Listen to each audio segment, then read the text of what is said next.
क्योंकि अब मैं आपको बताने जा रहा हूँ शूर्पणखा के ऐसे रहस्य जो आपने पहले कभी नहीं सुने होंगे। क्या शूर्पणखा और शुक्राचार्य ने की थी इस्लाम धर्म की स्थापना?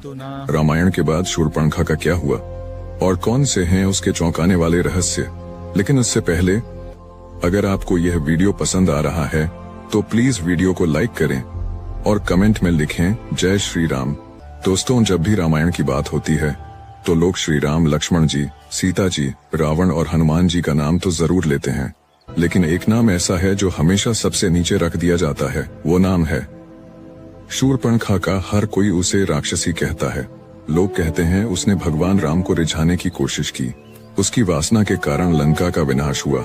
लेकिन क्या कभी किसी ने यह सोचा है कि उसकी कहानी का दूसरा पहलू क्या था? क्या उसने जो किया वो सिर्फ प्रेम का एक पल था या कुछ और गहरा कारण था?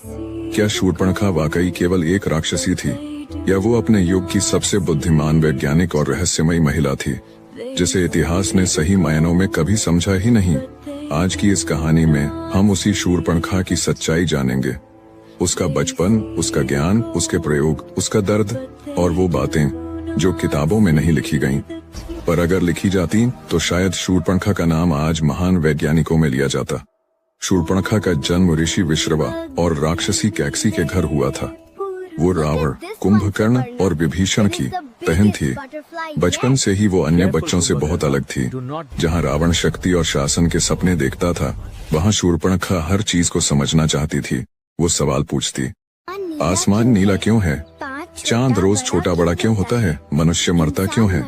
उसकी माँ कैकसी कहती, तू बहुत सोचती है। लेकिन उसके पिता विश्रवा मुस्कुरा देते, ये लड़की एक दिन वो देखेगी जो कोई नहीं देख सकता। शूर्पणखा में जिज्ञासा अपार थी। वो जंगलों में जाती, जड़ी बूटियां इकट्ठा करती और उनके रस को मिलाकर प्रयोग करती। कभी औषधि बनाती, कभी किसी घाव पर लगाती। धीरे धीरे उसे समझ आने लगा कि प्रकृति में हर वस्तु में शक्ति है, बस उसे पहचानना जरूरी है। दोस्तों, बहुत कम लोग जानते हैं कि रावण केवल एक राजा या राक्षस नहीं था, वो एक महान वैज्ञानिक भी था। उसकी लंका सिर्फ सोने की नहीं बल्कि ज्ञान की नगरी थी। वहाँ हर दिशा में शोध केंद्र थे। कहीं खगोल विज्ञान पर काम होता, कहीं औषधियों और धातुओं पर। रावण के कई प्रयोगों में शूर्पणखा उसकी मदद करती थी। रावण ने उसे विशेष रूप से औषधि और रसायन विज्ञान का कार्य सौंपा था।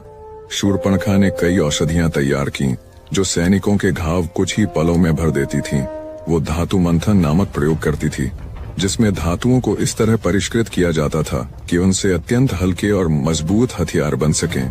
कहा जाता है वो समुद्र के पानी से मीठा